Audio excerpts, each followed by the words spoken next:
Yes, guys, I'm Si. Welcome to Cardiff City World. We're here for a special edition of the Breakdown Extra live on a Monday evening, and delighted to discuss the Sunderland fallout, the Bristol Rovers EFL game tomorrow, the latest transfer news, and anything else we wish to talk about with the legendary, dare I say it, in some circles, Mr. Paul Abandonato. How are you, my friend? You good?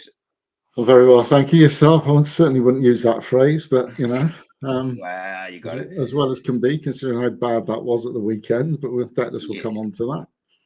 Yeah, I mean, got to give you the big intro, haven't you? Got to give you the build that ego a little bit at the start, loosen the tongue. But no, it's look, it's weird because I saw so many social media. You have big overreactions and everything, don't you? And the big instant reactions. And everyone was, or the majority were very optimistic going into the season, and that positivity kind of obviously goes after you lose the first game. But we always had, and we still do, have a very difficult start. And he still hasn't got the new signings fit and ready to go. But I think people saying that there was no difference in the way we played Saturday to last year, I think being purposely obtuse, shall we say, because I think there is a difference. There's a difference in shape. There's a difference in how we're trying to press. It's just unfortunate that, Robertson, El Ghazi and Kanga are not up to speed yet, because you effectively, apart from Willock and Chambers, it's pretty much as it was last year. So it's going to take time, I suppose. That's my question. But what did you think of it overall, Paul? I thought it was very similar to last year, Simon, to be brutally honest. Yeah, I thought, I think that's the disappointing thing, that all through the summer we've been promised that with new players, there'll be a whole new approach from the manager. One presumes that would particularly be at home.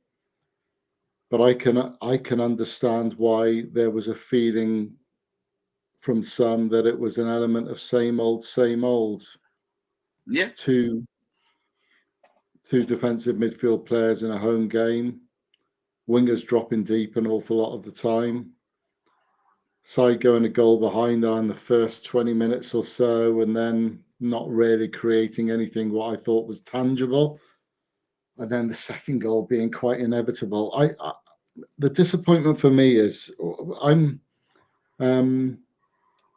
I predicted this would happen just before the game, Simon, because I'm almost immune to this now. I am so accustomed to big Cardiff City build-ups, a big occasion, real expectation, the crowd flooding in, only to be let down at home, for the fans to be let down at home. And I'd probably go back to almost, I'm sure there was a game back in the day when there was a big build-up and everything. I think Cardiff lost something like 5-0 at home to Maidstone or something like that. And I've almost become accustomed to it since that, when one of the exceptions to the rule was the first game back from the change from red to blue. As I remember, I think that was a 1-0 win. But so the result didn't surprise me, if I'm brutally honest. I was disappointed with the manner of the performance. I was disappointed with elements of the team selection, Simon, which I thought was a bit same old. And that's what gave the impression of what's new here to a lot of people, if you like, even though, as you say, there was more of a press, there were sort of subtle differences, if you like.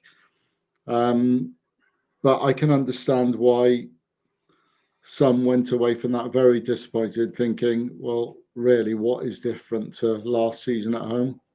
Yeah, no, and I think it's a fair. I do think it's a fair comment, and I think it's a fair assessment, absolutely. But what I would say is so. If I start with the negatives, there was a few things which I was disappointed with to start with. I was disappointed that all the youngsters who have been so promising, and everyone, who I feel can certainly offer something off the bench with their pace and their rawness as options, I was disappointed that they were all discarded. I thought our bench was weird. Why are we taking Rinamoto, who I think we'd probably sell if an offer came in, but not taking, having Eli King, or not having having a couple of centre-backs and defenders on there and not having, say, Raheem Conte, who can play full-back, centre midfield and on the wing and offer something different. I was disappointed, no Key and Ashford. So I was disappointed by that. I looked at it, and when I saw that Tanner was starting, I was surprised because I thought he was pretty poor in pre-season. But I was pleased by it because I thought, well, that's different, because I'd expected a Mate or something like that. So I thought, well, at least Tanner will be direct and isolate the fullback and try and create chances. So that's a positive sign that we're trying to keep to that high forward line that we'd seen in pre-season. But then every time Ollie Tanner got the ball, he went backwards. I did discuss last night, is that a product of Perry NG being behind him and he doesn't really overlap? Like, O'Dowda on the left was right up alongside Willock. So when Willock cut inside, we had the width. But I'm not going to shirk it just because you're here. I was real disappointed with Ollie Tanner on Saturday. I thought his body language was awful. I thought he had a poor performance, but that happens. That's, everyone has a bad day, so I accept that. But I thought his body language was awful. And I also thought when he came off, he kind of had a bit of a sulking about him. But when a member of staff gave him a tracksuit top and he threw it on the floor and he kind of sat down, and I wasn't happy with that at all. And if I was in charge, he wouldn't be in the squad tomorrow for the EFL Cup game. Just as a reminder that there's certain standards, regardless of playing style and this, that, and the other. You still have to conduct yourself as a professional, and you still have to respect the football club and the fans, the manager, the club, etc. So that was disappointing for me. But I just thought the subs were weird as well. Like, given you're chasing a goal, Sunderland after an hour started to look a bit leggy, but there were spaces opening up, and I was thinking, right, well, Aaron is struggling a little bit. Joe Rolls is not quite. He's very, very tidy on the ball. He does a lot of good things on the ball, but isn't getting about the place. I thought it was perfect for Ruben Colwell after an hour, and Ruben gets 10 minutes at the end. It was strange, and I thought our right-hand side was poor as well. Lastly, I'll finish on that. I thought Perry NG had a poor game, and I thought Tanner had a poor game. And in the preview, I had talked about, like, Sunderland defensively are a bit rocky, and actually everything good which they do comes from him and Clark. So you have to not give them space. Don't let them turn you around and face you up. And if they do get turned around and faced up, do not give them time. You've got to close them down. And of course, that second goal, Bellingham gets to just walk up to the edge of the box. He plays it to Clark, and then Clark cuts into the box and shoots with no one, closing down or getting close to him. So yeah, there was definite things that I was disappointed to see for an opening game of the season as well, when there was so much optimism. But I don't know, what you were obviously there. I wasn't able to go on Saturday, but what do you make of some of my observations, whether it be the subs or the irony is, you started really positively. You came to me for my views, and I was a bit negative. Well, no, there was negatives though. No, you've agreed with everything I've said, but you've articulated it better than me, Simon. Yeah. So, got for positives example, as well. So yeah, and look, perspective here. It's the first game. There's something like 135 points still to play. It's the first game. Let's not get too carried away. But when I said my concern about same old, it's the selection of that midfield, which maybe I think deserves more of a look at, which we can possibly come on to. But you've mentioned the young players. That is one of my concerns. Now, I spoke to a board member very, very recently, and I said, look, whether by fluke or not, Errol's come across these academy kids, the Cardiff kids, as I call them, and they, for me, the best performance for months was the last half hour or so against Southampton, and that was spearheaded by, in no particular order, Ruben Colwell, Kean Ashford, Louis Giles, and Raheem Conte, with their runs forward, their attacking football, their enthusiasm, and that game, it's almost like in that last half hour against really good opponents, some of the older guard, like Joe Rowles and Gutas and Phillips, they were almost re-energized by the kids around them, and they were magnificent in that last half hour as well. But as soon as we get to the start of the new season, where are they? Well, I was flabbergasted at the selection of Rinamoto ahead of Eli King on the bench. I really was. I couldn't understand that at all. So my concern, so what the board member said to me was that I was being overly harsh there in thinking that Errol had come across him through injury or whatever. He spotted the potential in these kids and he gave them a chance. So let's, fair enough. Yeah, let's give him the credit for that because he did. But you can't just stick them to the back burner now. I'm not saying you pick 4 or 5 of them in one go or even 2 or 3, but you can't just pretty much completely ostracize them, Simon. So that's a concern of mine. In terms of the like-for-like subs was also a little bit of a concern of mine as well. I didn't think there was enough inventiveness to get Cardiff back in that game. In terms of Tanner, listen, I picked up on this 30 minutes or so. I tweeted during the game because it was right in front. Tanner was right in front of me on that side of the pitch. And I tweeted, look, if Ollie Tanner is not going to take on the fullback and use his pace, which is what he should be there as a winger, he might as well have picked Ruben Colwell in that position because he would have been more aggressive. But Tanner was going back all the time. In terms of throwing the shirt down, I didn't see that. I've heard about that. That could have just been disappointment, his performance, Simon. Let's give him the benefit of the doubt there. Yeah, that could have just been, he's been handed an opportunity, and that was probably just disappointment at his performance. But a lot of us will go to the Burnley game this weekend, and it was almost like last season. Cardiff were a different team away from home than at home, but 90% of the fans are there at the home games. That's my maths is not great. Maybe it's 80%, but it's there or thereabouts. It's certainly the vast majority. And it's at home that performances have to be delivered. It's at home that Cardiff need to get on the front foot. They need to play a more progressive style of football, I think, to create proper chances. And then you do that, you go a goal up, the fans are really behind you, and you've got all that CCS factor. And again, that just didn't happen. And that's what I've been trying to think of the right word. It's not disappointing. It's not dejection. It's probably almost an element of being a little bit demoralised by an element or large elements of same old from last season. I really hope that isn't the case by the time Middlesbrough come to town, and that we do see a more progressive look to the side. We do see 1 or 2 of these youngsters that you mentioned, and we perhaps do see what I would call some more inventive substitutions rather than just straightforward like for like, if you like, now and again, Simon. But yeah, I think. But the key here is that lots of us have really backed Bullet and continue to back Bullet, and I still hope and expect him to turn this around. But he can't let down these people who've offered him such staunch backing, including from the board, by ignoring these academy kids, by picking an aging midfield, by making uninventive substitutions. I mean, after the game, Errol said that I don't think he said he was happy with the performance, but he felt that the game would be controlled and there was more positives than negatives. And I'm sorry, I just didn't see it that way, Simon. I thought the lack of genuine, clear-cut scoring opportunities for the amount of possession Cardiff had was negligible, and I think that they need to do better than that at home.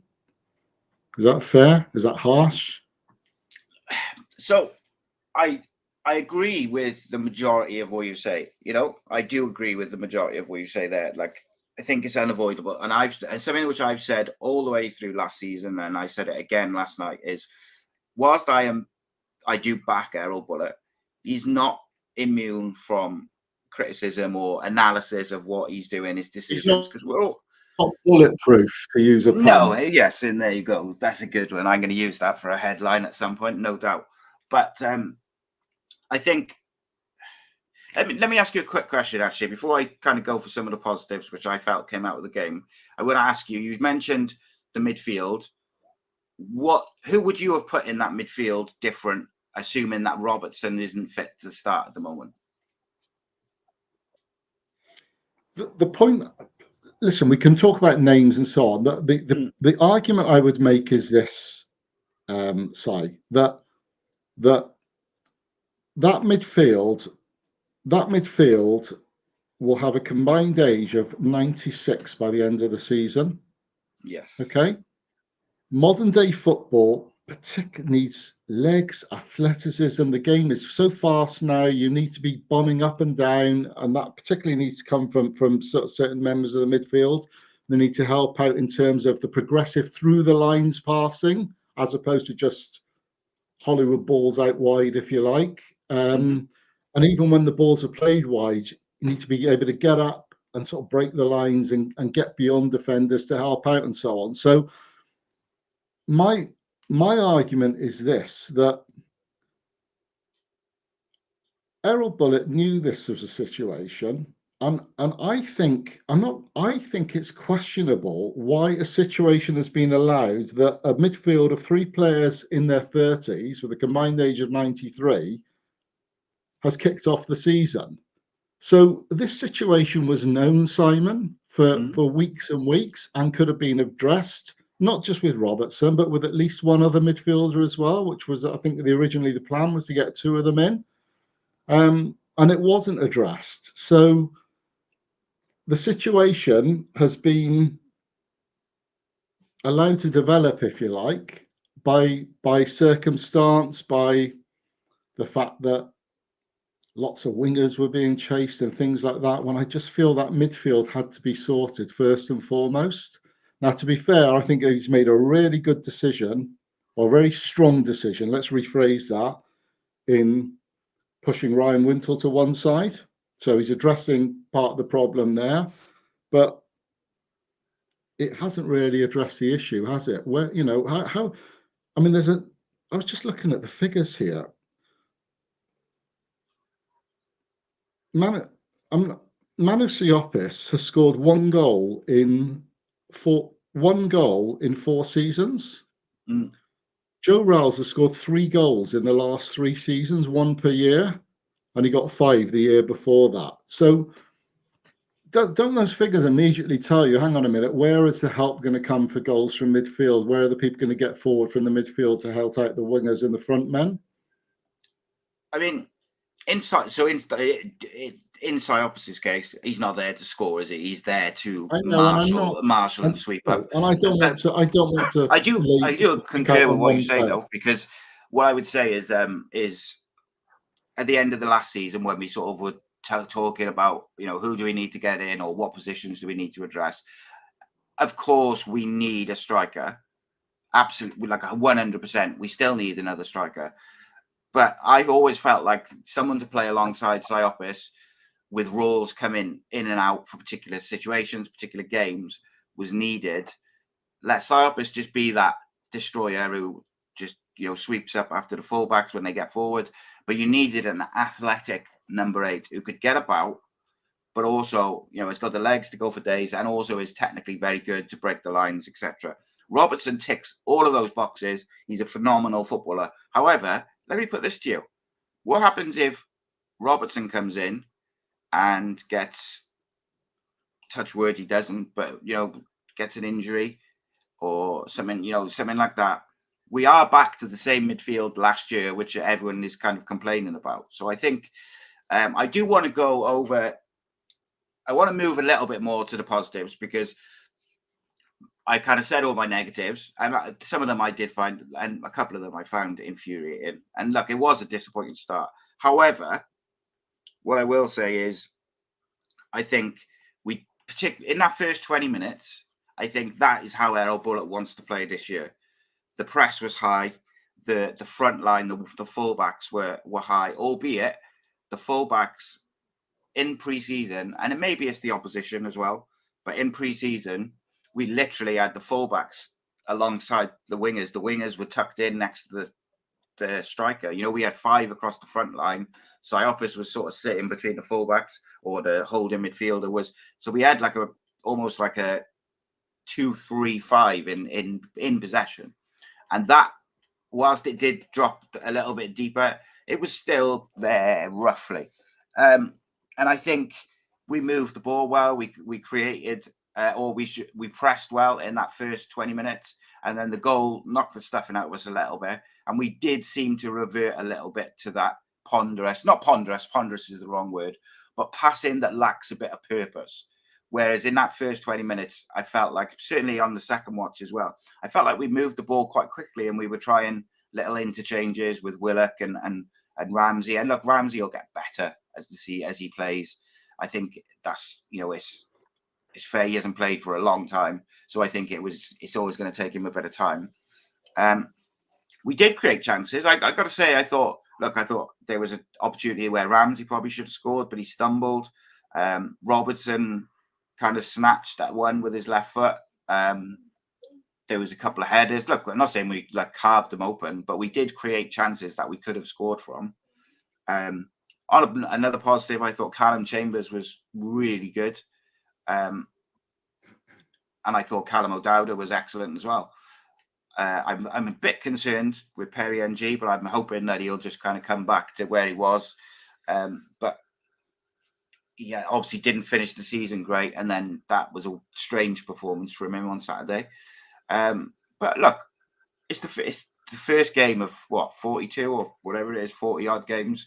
So in the grand scheme of things, it's not the end of the world. I understand people's frustration and pessimism. I really do. But I think let's let him get his signings playing week in, week out before we judge whether his tactics are staying the same. Because it's, when you're implementing slightly different tactics and a different way of playing in possession, it does take time. And the opposition that we've played in pre-season are not at the same as much as I don't think Sunderland are great. I think the pre-season opposition are a definite step down from Sunderland and from the teams that we're going to play in the Championship. So you've got to give it time. And I think with time, and I hope it will come good. I thought Robinson did okay. I thought Robinson was not incredible, but I thought he pressed decent. He worked hard. His link-up play was all right. He just didn't get in behind, maybe because we haven't got that person playing those progressive passes. So if we get like a Robertson in there, is he going to get the ball quicker to a Ramsey or a Willock, who are then going to be able to maneuver it in behind? I would like to think so, but yeah, I just don't get I understand disappointment. I saw we had some comments on some of the videos saying he's got to be sacked straight away. And there's some people. I saw someone earlier in the chat said he should go, and I just think that's outrageous. What the club needs is stability. I don't think that even entertains talk, to be honest. You say no. Positives for me were Callum O'Dowda. Thought he was the best player. I thought Willock showed touches. He could be somebody equated him to. He could be similar to Junior Hoyler in that promotion-winning year. So that sort of figure. So I think Willock's got something about him. But I think this is the frustrating thing for me, that you and other people whose opinions I respect, I've got to emphasise that, football opinions I respect, are telling me, oh, we did create chances. There was this Robinson moment. There was a Ramsey moment. There was a Gutas header. These are not chances, Simon. These are balls put into the box that defenders are putting the Cardiff players under pressure and they're having a snatch at them. Gutas was a header with 6 players around him that troubled the goalie. He made this, but it's not a chance. It's an effort on goal. A chance is the opportunity that the Sunderland guy had when Horvath made a superb save, and it was a better save than it looked, because the Sunderland attacker actually delayed and did everything right, and then put it to Horvath's left, and he still managed to get the boot out to clear it. A chance to me is a 1-2 on the edge of the box that creates a clear shooting opportunity with the defender not able to do anything about it. Or Willock or Tanner or Maita getting to the byline, pulling the ball back for Robinson to shoot with the defender not on him. Those to me are what I would regard as chances, clear cut. I mean, of course, with the amount of ball Cardiff had and the amount of times they put the ball into the box, it was going to break in their favour suddenly, and there were going to be opportunities. But they weren't what I would call clear-cut opportunities. So I do think that needs to be worked on. There's a clear lack of pace in the team. We know that. And unless I've got this completely wrong, all logic tells me if there's a lack of pace in the team, it makes the need to move that ball around with tempo, which you say happened in the first 20 minutes. It makes that even more important. It makes it even more important to have progressive passes through the line when you've got two low blocks of four. It's all very well going wide, but you've got to cut them out. So I'm not going to criticize Aaron Ramsey, by the way. That guy deserves an awful lot of latitude. Of course, he had a poor game. I think he should have been subbed earlier than he was. But we know that he's got enormous class, and he certainly can play through the lines, Simon. He can make runs beyond defenders, even at his age now. He can make runs beyond defenders. Just got to try and get the ball through to him and so on. So, yeah, there are positives. It's still a very good squad that Cardiff have got. It's a very good squad. It's a very good squad that's been supplemented by the summer signings, and it's been supplemented by the fact that so many of the talented academy players made breakthroughs last season, and they create the competition for places. But I come back to what I said: they can't just be ostracised now. Their progress has to be continued, and like I say, the decision to pick Rinamoto ahead of King was eye-opening, not eye-opening, sort of eyebrow-raising almost, if you like. So I just thought, we need to see Ashford involved. I think he had a knock, I saw someone say. Okay, but I don't see why Conte or Louis Giles can't be, have an opportunity to back up and so on. So I don't buy. I know I'm hearing lots of, we should have had Joel Colwell there. We should never have sent him out on loan. I don't buy that. I think that is the right decision to send him out on loan. I think he isn't ready, and I think I was going to ask you about that because someone just put in the comment the best actual box-to-box midfielder we've got, and we loaned him to League Two. But I agree with you. As talented in this, look, I think Joel Colwell is going to go on and be top level, but I just hope Robertson comes in. I think I hope Robertson comes in and he does solve that box-to-box issue, if you like. And hopefully that then helps get the best out of Ramsey and Ruben Colwell when he's playing, and sort of the players further forward. So time, proof will be in the pudding. But I'd like to see the youngsters on the bench, Paul. I've got to say, I felt like the pace of a Conte, K Pacquiao, people like that off the bench on Saturday could have really been a difference maker. And they've got that rawness and that, like, they almost haven't got like 8 years of first team coaching of pass, and they've got that bit of schoolyard footballer about them, whereby, and I don't mean that in a disrespectful way, I mean that they'll get it and they'll be very direct and they'll try things. And I think sometimes you need that off the bench. So it made no sense to have I think we had two defenders and Rinamoto on the bench. And to me, that just made no sense. You could have had either Bagan or Fagan Walcott, because if Conte's on the bench, he covers both sides on the fullback anyway, if you had an injury or such. So it was a bit of a strange one, that. And then, like you say, you mentioned already, like, I felt like Eli King, I really feel he warranted being on the bench at least, because I think he was one who took his chances in pre-season to perform well. At least being the phrase, yeah? Yes, absolutely, 100%. I would, So, I mean, look, the ball was fizzed about with a bit more purpose in those first 15 minutes or so, yeah? Mm-hmm. That's a huge positive. That needs to be sustained far more. But what concerns me, Si, was 1-0 down. I can't remember the exact time, but it was sort of 75, something like that. Yeah.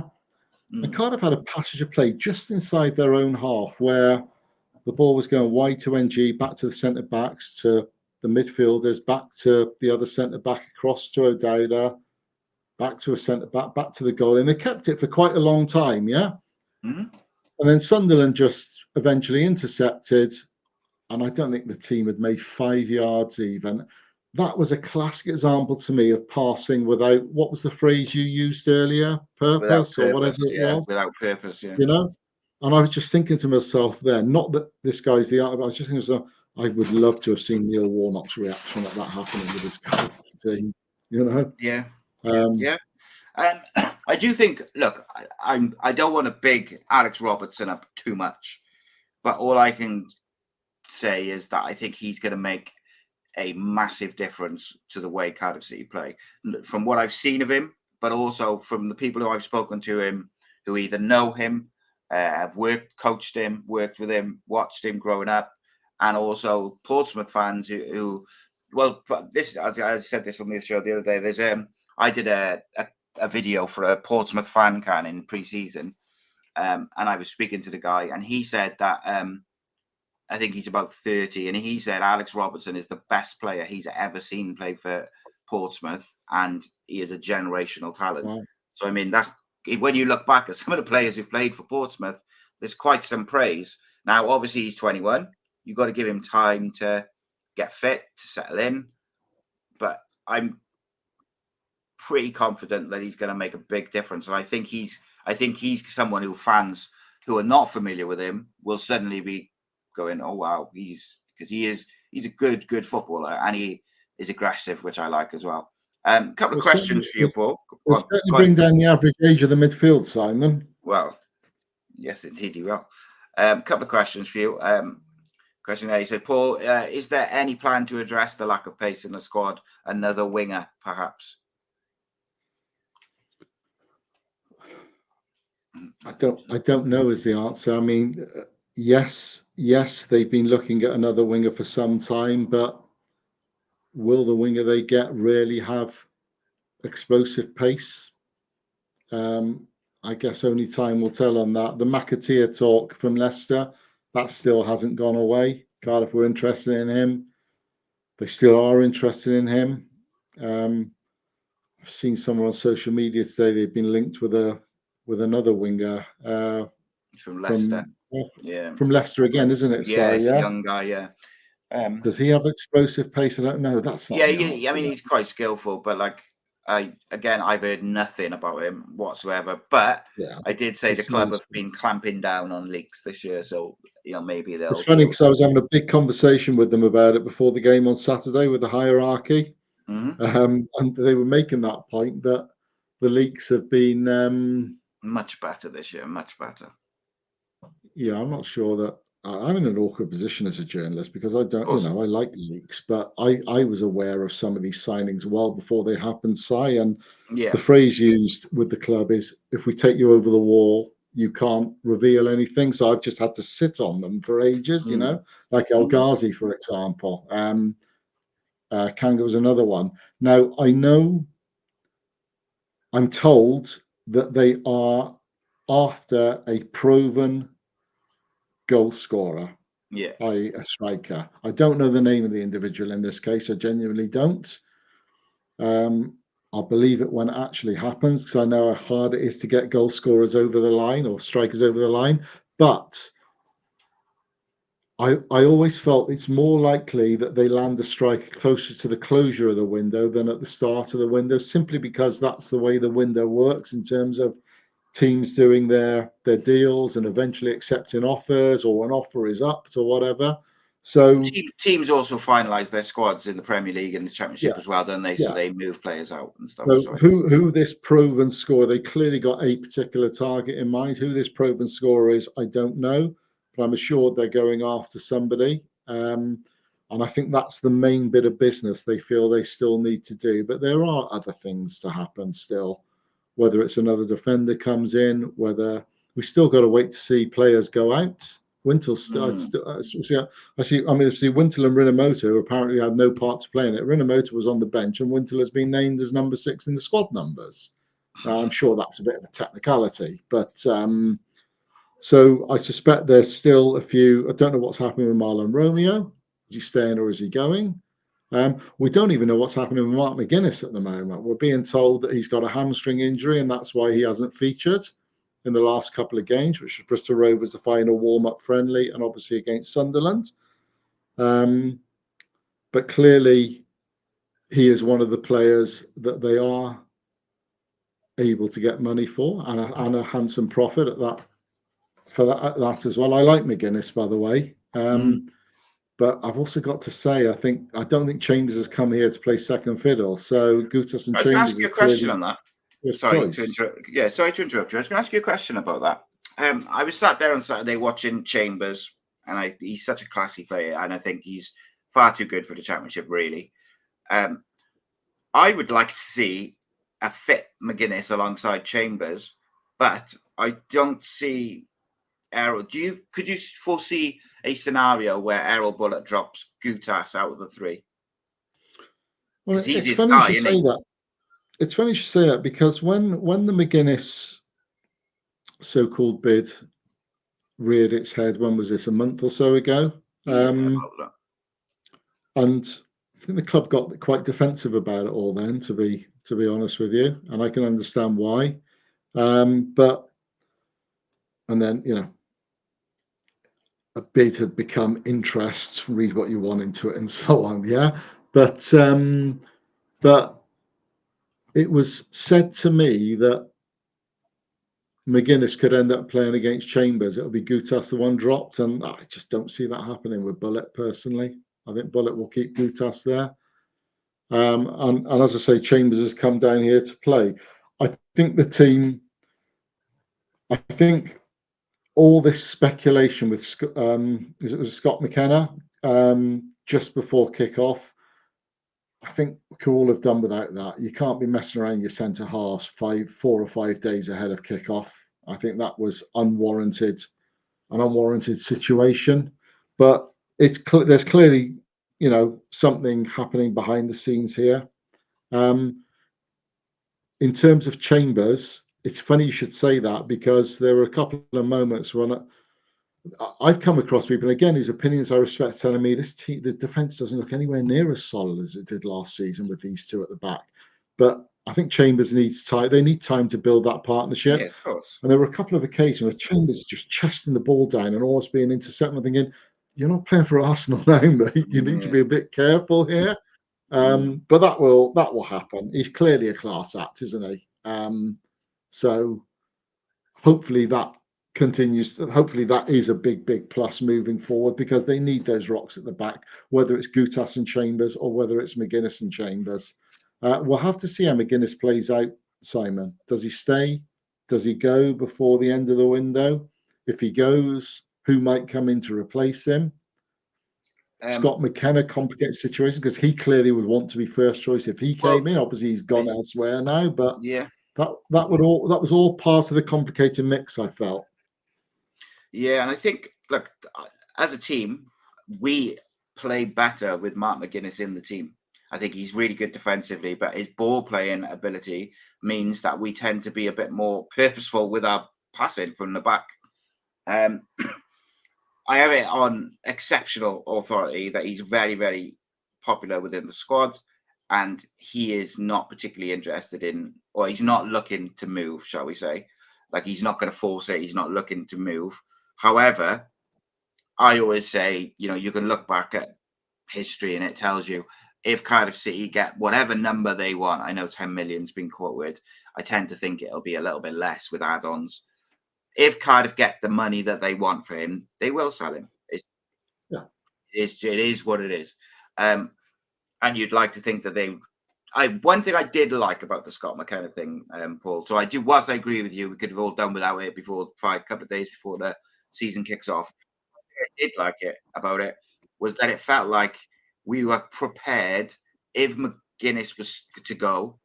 We had his replacement ready to bring in, for the early part of the season, whereas for so long over the years, it feels like we make a decision, whether it's about a player or a manager, and we don't even think about it until the manager's gone or the player's gone. But it felt, at least, do you see what I mean? Like, at least we were thinking, right, if McGuiness goes, this is who we want in. So I thought that was a small positive.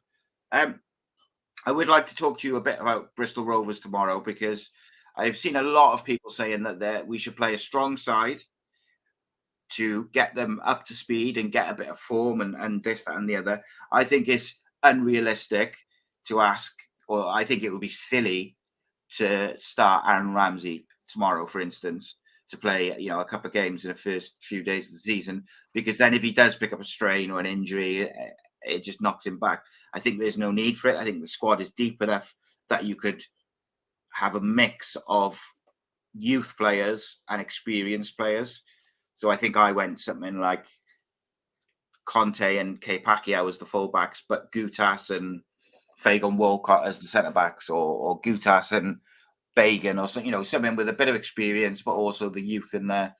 Eli King in midfield instead of Siopis and things like that. Like, so a mix of youth, Ruben in there as well, but also have some of the first teamers in there to provide that experience, because a good EFL Cup run, I think, in the early rounds is beneficial, because you can give, Ruben Colwell forced his way into the starting lineup last year, largely at first by his performances in the EFL Cup, where he picked up a couple of goals and assists in the early rounds, and then he started to get a bit more time on a Saturday. Would you go with a first team tomorrow, or would you mix it up, or would you it would just be the youth and the squad players? Whatever my views say, it will be a completely different team. Let me rephrase that. I don't know that for certain. I will be amazed if it's not a completely different team. It's very easy. I've just jotted it down as you spoke there. It's very easy for him to pick a team, because Burnley is just around the corner. Burnley are playing tonight as we speak, literally as we speak. So Cardiff have got a 2-day advantage over those by keeping some of the players fresh from the weekend. So it's very easy for him to pick Alnwick in goal, a back four of Conte, Fagan Walcott, McGuiness if he's fit, and Bagan. Although I think there's an argument for playing Gutas and Chambers, I have to say, just to get that partnership up to speed. So I think there's an argument there. I think the midfield picks itself, which is King, Robertson, Ruben Colwell. And I think the front three probably picks itself as well, which is Maita, Tanner, and Kanga. No, Ashford. I suppose Ashford might still have a knock. Possibly Ashford if he's available. Who am I missing there? Turnbull, maybe. Turnbull will play. I think Turnbull might start instead of Robertson, and Robertson come on potentially. Yeah, I think with Kanga and Robertson, you've got to be looking to either give him an hour or give him half an hour, either way. I forgot about Turnbull. It's almost like Turnbull's a man here, isn't it? Yeah, I feel a bit sorry for him, mate. I do, because I think they're not quite sure what to do with him. You might be able to answer a question. You might not, but something that we get asked a lot when we're talking about Turnbull is people speculate that he was a board signing rather than a bullet signing. Is there any kind of truth to that in your knowledge? As in, maybe Bullet wasn't necessarily part of the decision to bring him in, and that's why he's not quite sure what to do with him? I'm genuinely not aware of that. So one way or the other. It is something which we get asked all the time. I mean, it is a signing that I felt with a good pre-season. I feel there's a pedigree player in him, and I felt with a good pre-season, we might see a very different Turnbull this season. But with Colwell and Ramsey hogging the number 10 position, I don't see how he fits in. So belatedly, he was picked he came on sort of in a slightly deeper midfield role at the weekend, didn't he? But the manager has shown no real inclination to pick him in that position from the start in Championship football. So I don't know where he fits in, is the honest answer. Yeah, and I think there's a big almost debate going on within the fan base in is he a 10 or is he an 8? Because I think he struggles when he plays as a number 10, because he seems to struggle with his back to goal. But in the little glimpses where we saw him from a bit deeper last year, I thought he looked pretty good. But then on Saturday, he was, he didn't have a lot of time. So I think it's harsh to expect him to do a great deal. But it's interesting, isn't it? It's I think ultimately we've got a decent selection of players, but I still think we're going to be lacking in certain areas. So for me, like we have to get a goal scorer in. As much as I've been impressed with Robinson in pre-season and his attitude and his work rate, like we need an out-and-out goal scorer. Kanga may turn out to be like that. You know, he may be that guy. I'm not so sure because, well, we won't know, will we? Ultimately, is like he may go either way. You don't know at this point. I still, like I said earlier, I think we're putting there's a lot of pressure on Alex Robertson to kind of almost like completely change the progressive side of Cardiff's football. Now, if he comes in and he's in like as good as we all hope he will be, and I'm relatively confident he'll be, like if he gets injured, we are literally back to the same midfield as last year. And that is a problem. So I wonder whether will he bring another midfielder in? It's I'm well, this is interested. Like what I would like say to that, Simon. tomorrow, though. This goes back to what I said about, you know, the situation was known before the season starting, yet the situation was permitted whereby the lineup was what it was at the weekend and what it will be against Burnley as well, for that matter, and probably against Swansea as well. I don't really have too much of an issue away from home with that, by the way, when it's more of a backs to the wall job. But at home, I think it needs to be far more progressive than that, particularly against teams that sit deep, invite the pressure on, invite you to open them up, and you can't open them up. What I would say about Robertson, I haven't seen enough of him. I hear rave reviews just like you do. Within the camp, I'm told that Kanga, once they get him up to speed, they feel that he will be different class. So I'm optimistic on that one side. Time will tell on that. In terms of Robertson, he hasn't played since January. He's 21 years old. That's an awful lot on his shoulders to change the dynamic. I mean, it's a lot of pressure, isn't it? A lot of pressure. So I think they do. I think they do need another one. Yes, and I think they need to progress Eli King as well. I think there are things that need to happen there, and hopefully they will happen sooner rather than later, But at the moment, I actually, despite my obvious concerns, I actually won't have too much of an issue if that midfield that started against Sunderland starts against Burnley as well, because away from home against a team that's just come down from the Premier League, it's far more of a backs to the wall job, trying to hang in there and then try and win the game in the last sort of 20, 25 minutes with your subs or something. So I have less of an issue with it away from home against Burnley than I do against teams at home, to be honest, where I feel that, you know, a different approach is required, a more progressive approach is required. Does that make sense to you? Yeah, it does. Yeah. And I think, look, we've got to move some players out, Paul. The squad is bloated and there's players in there who are not going to get anywhere near the first team. And we're even going back to just Ollie Tanner quickly. Like, I think he's supremely talented, but he's got to make it all click and he's got to have the right everything in place. But my worry with him in his progression is when Al Ghazi's fit, he's going to play off the right, I'd imagine. If we end up getting Casey McAteer in on loan or whatever it may be, or another winger, that's two people in front of him on the right, plus then the likes of Ashford and Ruben and people who can also do that job. And then on the left, you've got a Willock and O'Dowda. So do you know what I mean? Like I'm struggling to see where Tanner would get his opportunities then. So it was important for him to take it on Saturday. And as I said, when I saw that team sheet, as much as I was concerned with the midfield, I was not excited, but I was it was a positive for me that Tanner started because I thought that he would be direct and he would give us a bit more of an attacking threat. So just to finish on, Paul, I wanted to ask you, I mentioned Perry NG earlier. Someone in the comments said something which I found quite interesting. Joshua Davidson said, Perry NG stifles the width. You can see that wide opportunity is much more successful on the left-hand side, where obviously O'Dowda was overlapping. It was the same last year. I really didn't like Josh Bowler, but he would have benefited with a fullback who overlaps. Do you think that's a structural issue within the system that if you've got wingers who cut in, you have to have fullbacks who get up. Yeah, just very quickly, when you were mentioning the players ahead of Ollie in the pecking order, you can have Mate as well. As well. That's an awful lot of players.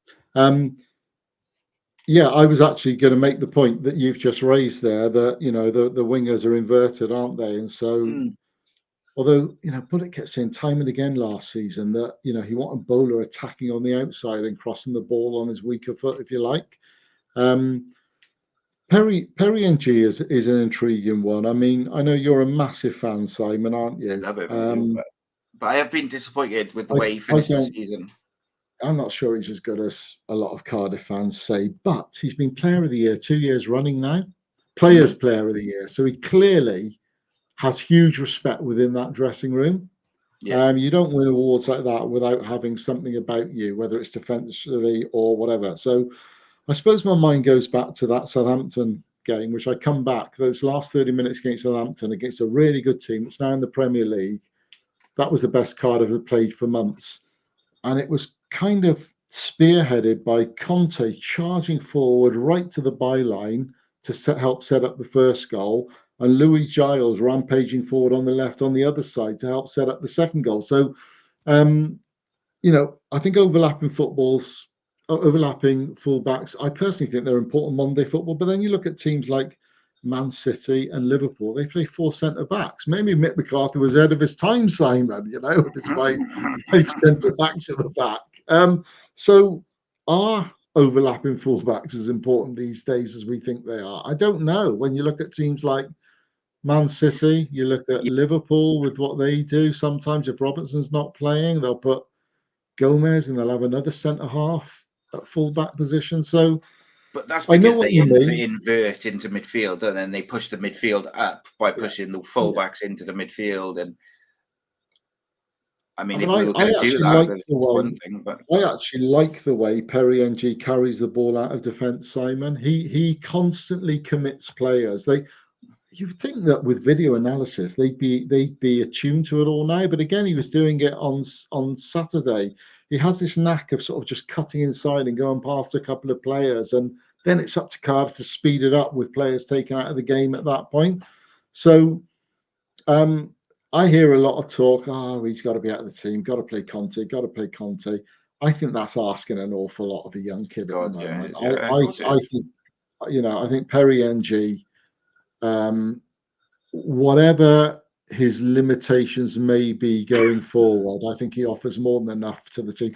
I say this ironically because I personally thought he was at fault, certainly with the second goal, and partly at fault with the first goal on Saturday as well. But I think that's a bit of a rarity. I think Perry NG offers quite a lot defensively, and so I think you've just got to accept that. But it would be nice because he's good enough on the ball to get forward a bit more, Simon. It'd just be nice to see a bit of a license for him now and again, because O'Dowda looked excellent, didn't he? Coming forward at pace. That was one of the big plus complimented Willock, didn't he? Because Willock likes to cut inside and look for the little link-ups.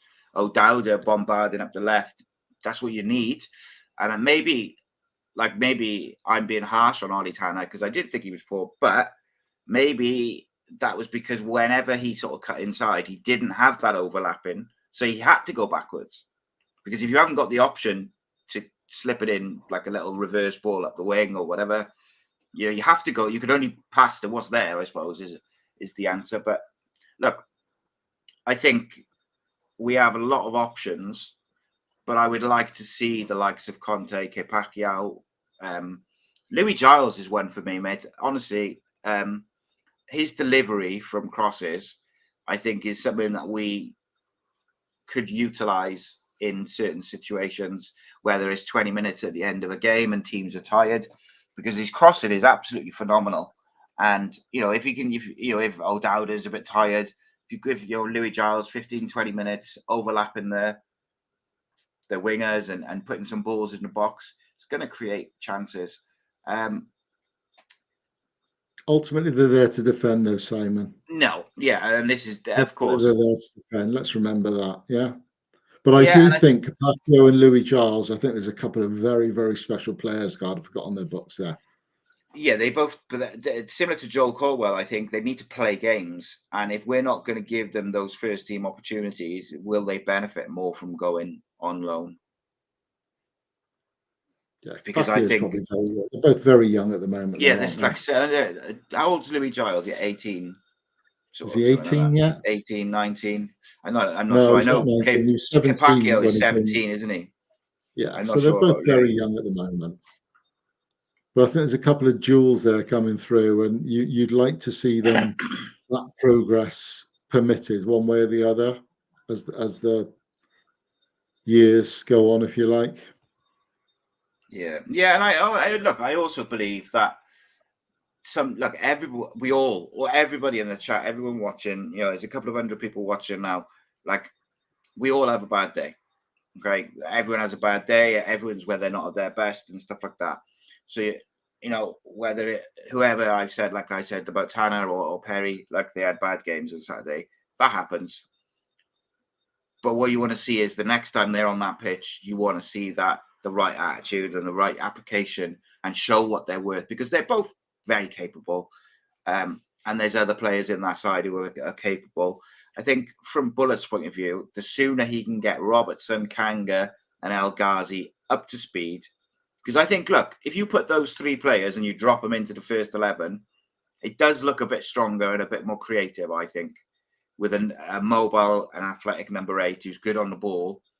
El Ghazi, probably too good for the Championship when he's at his best. And then, obviously, as you say, there's high hopes for Kanga. So when you put them in fully fit, that's a pretty good starting 11 with a lot of creativity off the bench and different options off the bench. So it's not all doom and gloom, mate, I guess is what I'm saying. No, It's very game. early days.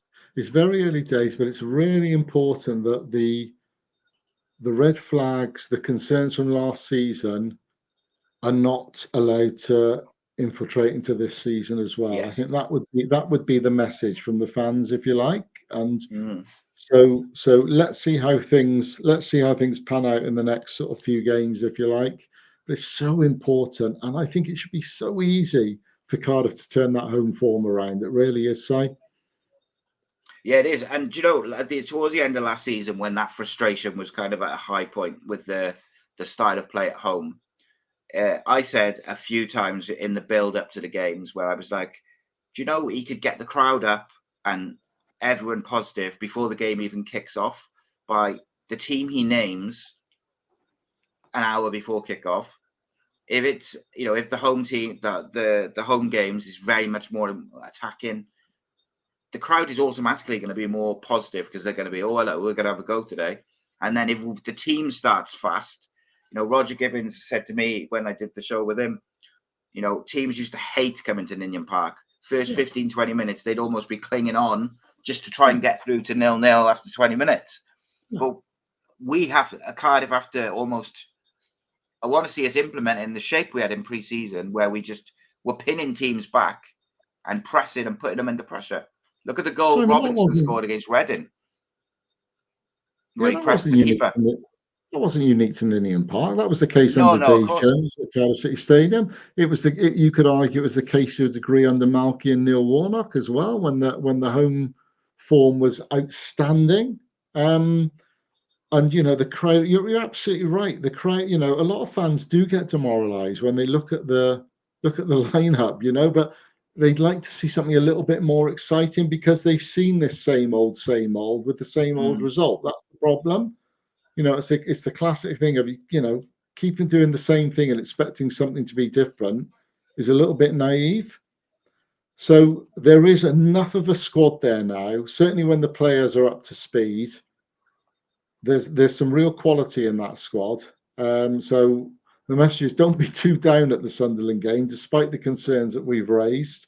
There's more than enough quality in that squad to turn this around and start producing some really good results, but the onus is on the manager to actually justify that faith and make the most of that squad available to him, and that includes some of the young kids. You can't just ostracize them, as we were talking about at the start. Side, they're there to benefit the strength and depth of that team. Indeed, mate. But look, Burnley are 2-0 up against Luton. It's the next few games are going to be tough, and particularly the Burnley game for me. Do you know the type of performance I'd like to see is what we did at Leicester away last year. I know we lost that game in the end, but we were very good. We sat in, and then when we got the ball on the transition, we used it and we created chances, and we actually missed a big chance just before Leicester got their winner. And also the Sunderland game away from home. We were excellent against Sunderland away from home. We sat in, we kept the ball, and then we tried to hit them on the break and in the transitions. And we created some real good one-on-one chances in that game by doing that. And I think against a team like Burnley, you have to accept that, look, when we get the ball, we need to look after it. When we win the ball around the halfway line or high up the pitch, you've got to use it and you've got to take your chances and try and keep it tight at the back. But we'll see. We'll see how it progresses because, it's a tough start to the season, Paul. We could easily be a few games in with no points before, or it could be a few games before things start to click or players are fit and we actually play the new signings. And I think it's very unfair to fully judge Errol Bullock until he's got all the players that we've backed him with this summer at his disposal. It is, but that's what made Sunderland so disappointing, Simon. Yes. Because that wasn't a really tough start to the season. You're at home to Sunderland. You're not talking about Leicester, Leeds or Southampton from last season, or Burnley or Sheffield United or Luton who've just come down from the Premier League. That was a very winnable game. And I think that was what was so demoralising about how it happened. But look, it's I've just seen what Dodgers Gaming is saying there. He's absolutely right. Of course it's ridiculous. Yeah. I'm not aware of that happening. By the way, I'm not aware of that happening. Yeah. I'm seeing, if I may do a Simon here and read what Andrew Roberts has said, it's gone now.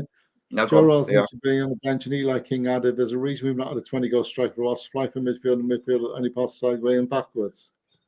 Andrew's saying that, not me, but yeah. No, I just thought I'd put a couple of comments on the screen. Yeah. What about this one then? Renario says Vincent Tan was hesitant in giving Errol Bullock a new contract. I don't think he's going to be that patient with Bullock.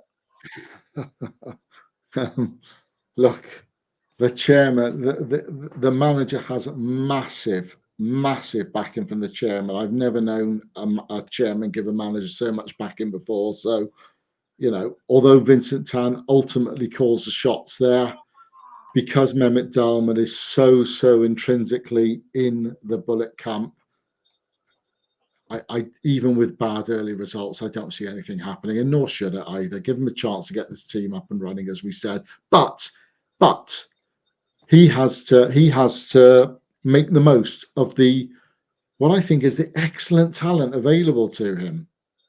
Yeah, I think that's fair, mate. I think it's absolutely fair. Paul, it's been an absolute pleasure to chat to you this evening and talk about a variety of subjects. I'm sure we'll talk again very soon.